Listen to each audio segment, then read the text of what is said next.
Interview দিতে এসে বসের সাথে ফাইজলামি করছেন। এখন যদি আপনার চাকরি না দেই? না না প্লিজ, এটা করবেন না। এই চাকরিটা আমার ভীষণ প্রয়োজন। এই চাকরিটা না পেলে বউ বাচ্চা নিয়ে না খেয়ে মরতে হবে। আচ্ছা, কয়টা বাচ্চা আপনার? 9টা। 9টা বাচ্চা? 2 বছরে আপনি 9টা বাচ্চা নিয়ে ফেলেছেন। তাহলে বিয়ে করেছেন কয়টা? বেশি না, 6টা। আপনি তো দেখছি অনুমোদনের বাইরে 2টা এক্সট্রা বিয়ে করে ফেলেছেন। এতগুলো বউকে সময় দেন কি করে? এই তো সপ্তাহে 6 দিনে 6টা বউকে সময় দিই, আর বাকি একদিন গার্লফ্রেন্ডের জন্য বরাদ্দ। অনেকদিন পর। কেমন আছেন? আপনি তো দেখছি ইন্টারভিউ দিতে এসে বসকে প্রশ্ন করছেন। আমি ভালো আছি, তবে এখন আর একটু বেটার ফিল করছি। আপনার কথাই তাহলে বস আমাকে বলছিল। কত কিছুই তো অজান্তে ঘটে যায় জীবনে, কিন্তু এই টাইপের কোইন্সিডেন্স কিন্তু সুন্দর, তাই না? চলেন বাকি কথা কফি খেতে খেতে সেরে ফেলি। তার আগে অফিসের সমস্ত কলিগদের সাথে একটু পরিচয় করে দিই। তাহলে কি আমার চাকরিটা হয়ে গেছে? হ্যাঁ। আমি এখানে ইন্টারভিউ দিতে এসেছি। আমার ইন্টারভিউ নেওয়া হবে না? প্রয়োজন নেই। কেমন নেপোটিজম হয়ে গেল না ব্যাপারটা? হলে হয়েছে, সমস্যা নেই। চলেন উঠেন। এটা ঠিক করবো? হ্যাঁ। ওটো এখান থেকে একটা ডট দিয়ে তারপরে। আচ্ছা সাহেব, জি ম্যাডাম। উনি সাফার আমাদের এই অফিসে নতুন জয়েন করেছেন। Oh hello, nice to meet you. Madam, আপনি সবার সামনে আমাকে সাহেব বলে ডাকেন, ওকে তো আসাদ বলেই ডাকতে পারেন। সাহেব বলে ডাকলে নিজেকে খুব বয়স্ক মনে হয়। আমি তো আর বয়স্ক না, তাই না? আপনি চাইলে স্ট্যান্ড আপ কমেডিয়ান হতে পারবেন। সাফায়েত, জি। আচ্ছা সাহেব কিন্তু মাঝে মাঝে 5 লাইন মারবেন, এতে ভয় পাবেন না। উনি একটু কমেডিয়ান পারসন। এটা ওনাকে দেখেই বোঝা যায়। আমাকে দেখে কমেডিয়ান মনে হয়? না না, ম্যাডাম বললো তাই আমিও বললাম। ম্যাডাম তো আদর করে আমাকে আরো অনেক কিছু বলে। আরো অনেক কিছুই। সেগুলো কি আচ্ছা সাহেব? ম্যাডাম, যতক্ষণ না পর্যন্ত আপনি আমাকে আসাদ সাহেব বলা বন্ধ করবেন, ততক্ষণ পর্যন্ত আপনার সাথে কাজের বাইরে কোনো কথা হবে না। আসাদ সাহেব মনে হয় একটু রাগ করেছেন। উনি একটু এমনই। উনি আসলে কখন রাগ করেন কখন ফান করেন সেটা বোঝা যায় না। ম্যাডাম, আমি কিন্তু সিরিয়াস ম্যাডাম, সত্যি সিরিয়াস। এদিক ওদিক সিরিয়াসনেস না দেখিয়ে কাজে সিরিয়াস হন। চলেন সাফায়েত। এক্সকিউজ মি ম্যাডাম, আপনারা কোথায় যাচ্ছেন? কফি খেতে।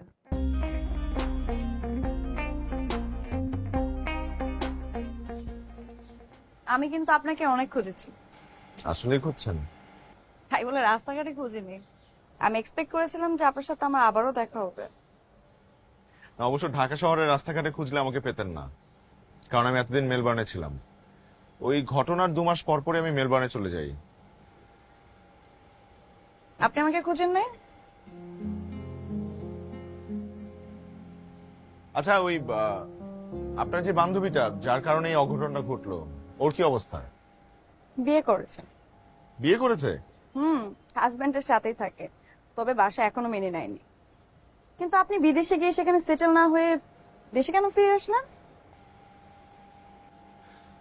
মার জন্য। মাকে রেখে এত দূর একা একা থাকতে ভালো লাগে না, তাই। আর এদিকে আমি একদম ভার্সিটি লাইফ থেকে এখন পর্যন্ত একাই থেকে যাচ্ছি। কেন, আঙ্কেল আন্টি কোথায়? বাবা মা তো খুলনায় থাকেন। ও, জান এখন আর আমার একা থাকতে ভালো লাগে না। তাহলে একা থাকেন না। এত সহজ বললাম আর হয়ে গেল? আপনি চাইলেই কিন্তু পারেন। কিভাবে? আঙ্কেল আন্টিকে আপনার কাছে নিয়ে আসেন। সেটা অবশ্য আমি চাই না। কেন? কারণ আমি আমার বাবা মার অবাধ্য মেয়ে, স্বাধীনতা চাই। বাবা মার সাথে থাকলে তো আর স্বাধীনতা পাবো না। আর গোপন কথা হচ্ছে আমার বাবা মার সেপারেশন আছে। মানুষ চাইলেই একা থাকতে পারে, আবার মানুষ চাইলেই একসাথে থাকতে পারে। তবে আরেকটা উপায়ও কিন্তু আছে। কি? বলবো।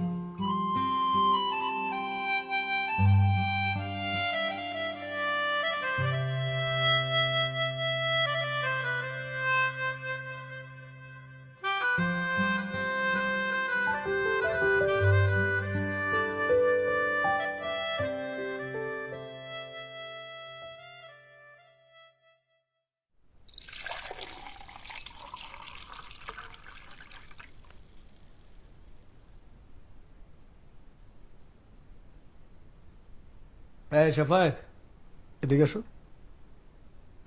তোমাকে তুমি করে বললাম, তোমার এসএসসি যেন কবে?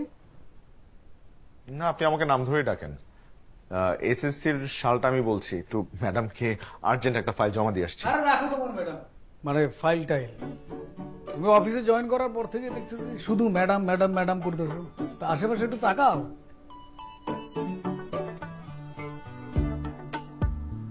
আরে মিয়া, এই তাকানো বলি নাই, বললাম যে তোমার আশেপাশে যে এই যে আমরা কটা মানুষ আছি, আমাদের দিকে তাকাও।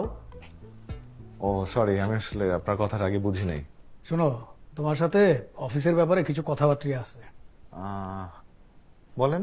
তুমি এই অফিসে নতুন, তুমি সবকিছু জানবা না, নিয়ম কানুন, এটাই তো স্বাভাবিক নাকি? ভাই, আমি কি কিছু করেছি?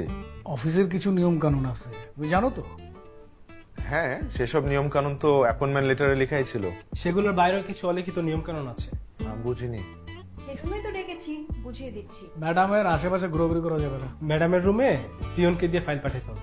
ম্যামের সাথে লাঞ্চ, ডিনার, লং ড্রাইভ কিচ্ছু করা যাবে না। ম্যাডামের আশেপাশে সবসময় থাকা যাবে না।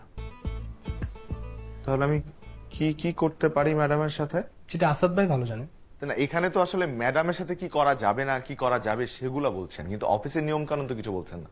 আরে মিয়া, এটাই তো নিয়ম কানুন। সব নিয়ম কানুন কি কাগজপত্রে লেখা থাকে? আচ্ছা, ম্যাডামের সাথে তাহলে কি করতে হবে? ম্যাডামের সাথে তুমি কিছুই করতে পারো না। জি আপনার ফাইলটা দেওয়ার কথা ছিল। জি, ফাইল তো রেডি, কিন্তু উনি আমাকে কিছু নিয়ম কানুন শেখাচ্ছিলেন, সেগুলো শুনছিলাম। নিয়ম কানুন? জি। ম্যাডাম, অফিসের কিছু নিয়ম কানুন আমরা তাকে শিখাচ্ছিলাম আর কি। বাহ, আপনার মতো এরকম সিনসিয়ার কলিগ থাকলে তো আমার অনেকটাই ভাবনা কমে যাবে।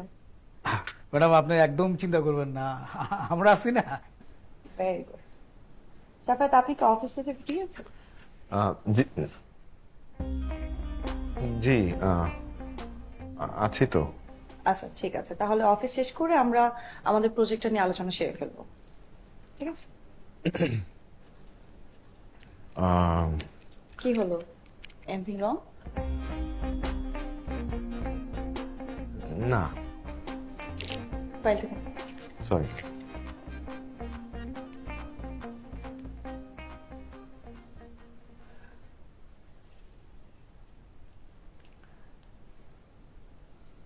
আমি কি করব? সেই তো অফিস শেষে আমার সাথে দেখা করতে চাইলো, কাজের ব্যাপারে কথা বলতে। এখানে আমার কি দোষ? তোমার দিয়ে কিছু হইব না মিয়া। ম্যাডাম ডাকলে তুমি চলে যাবে গা? তুমি কি এতই সস্তা? ম্যাডাম আপনাকে ডাকলে আপনি যাইতেন না? ম্যাডাম তোমার ডাকেই না।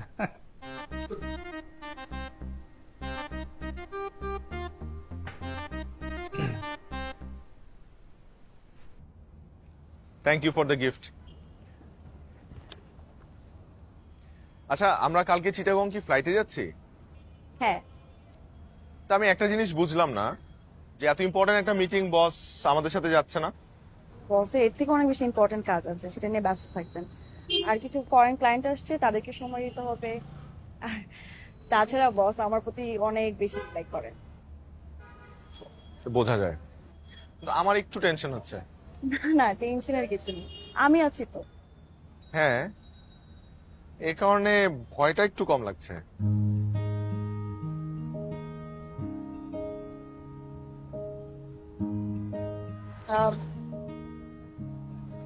বাসায় চলেন। এখন চা কফি কিছু?